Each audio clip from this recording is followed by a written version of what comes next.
Hi, this is estate planning lawyer Michael Pevney, and in this video we are going to talk about the difference between a living trust and a complete estate plan. But before that, if you've got any questions about this or anything else related to estate planning, please subscribe to this page for more estate planning information, and you can set up a time to meet with me for free by going to ocestateplanlawyer.com. So, what is the difference between a living trust and a complete estate plan? Well, a living trust is oftentimes part of a complete estate plan, but it is by no means the complete estate plan. Now, a trust is essentially a legal entity that we create, and a living trust, a revocable living trust, is something that you and your spouse have complete control over while you're alive, and it controls property. It only has control over property and nothing else, okay? So in many ways, a trust is kind of like a bucket, and it's a bucket that you put your stuff in while you're alive or when you pass away. And so big thing for most of my clients in California, we put the house inside of the trust.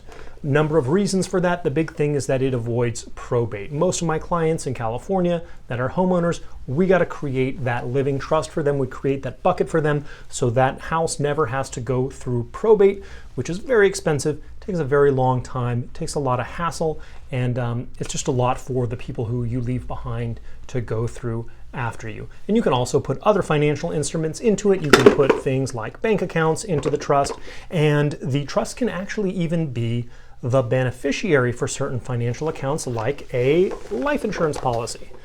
Okay, you can even make the life insurance policy the beneficiary of a trust. But not all estate plans have trusts in them. You might live in a state where maybe probate isn't that difficult or difficult to go through, and that main estate planning document might be a will instead. Again, most of my California clients, we create an estate plan with a trust inside of it. But remember, the trust only deals with property. So we have all sorts of other things that we need to deal with, like what's going to happen with healthcare decisions. So there's in California a really important document called an Advance Healthcare Directive that serves a couple of purposes. First, it tells you what your end-of-life decisions are. Essentially, for lack of a better word, do you want the plug pulled when you're dying? Or do you want your life prolonged as much as possible? Do you want medication for pain relief? And who do you want to make healthcare decisions for you? So that healthcare document, a trust doesn't deal with healthcare documents at all. So this Advanced Healthcare Directive is oftentimes a key and an essential part of a complete estate plan. There are also other financial documents, namely a power of attorney. A power of attorney is in effect while you're alive.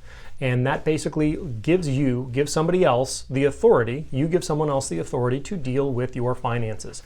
And that can be because you are incapacitated and you can't do it on your own, you're laid up in a hospital bed, or it can be out of a matter of convenience. Maybe if you have mobility issues and you don't want to go down to the bank, it's easier to let a kid or a grandkid do your banking for you, and this document basically lets them do that. So a power of attorney, a financial power of attorney, is another one of these documents that is included in a complete estate plan.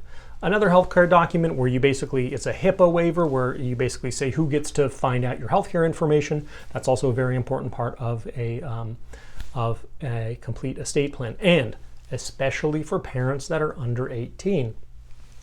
We have to create a document that says who is going to take care of those kids after you pass away. A trust doesn't do that. Remember, a trust is just a bucket that you put stuff inside. It's only for property. You can't put your kids in there. You can't nominate a guardian for your kids. So we have to have a separate document that's going to nominate a guardian who's going to take care of the kids if we aren't able to or we're gone. And without that document, a judge is going to make that decision without any input from you. So nominating a guardian, an essential part of that. And whether we have a trust or not, we're always going to have a will. A will is an important part of any estate plan, even if you have a trust. Now, if you have a trust, the will is usually going to be a pretty simple document. It's called a pour-over will. The idea is that you have things that didn't make it into the trust while you're alive. So when you pass away, the will pours over the rest of the property into that trust. It's a very simple document because we want everything flowing through that trust. But if you don't have a trust, the will is going to be an important document. Basically says where all of your stuff is going to go when you die, when you pass away. So that is kind of the difference between a living trust and a complete estate plan. For most people, for at least most of my clients in California, the living trust is part of that estate plan, but it's not always part of an estate plan. It is one of those documents, especially if you have you live in a state where probate isn't that serious, isn't that intense, but it's a bunch of other documents. A complete estate plan is this bunch of other documents in addition to a trust or a will. We've got to get the financial power of attorney, the healthcare power of attorney, the Advance Directive, the HIPAA waiver. We've got to nominate some guardians. And, oh, by the way, how about your final wishes? What about what's going to happen to your remains? What do you want to happen? Do you want to be cremated? Do you want to be buried? Where do you want to be buried? Who do you want to be buried with? And who do you want to nominate to make those decisions for you? So final wishes and burial instructions, another essential document to that.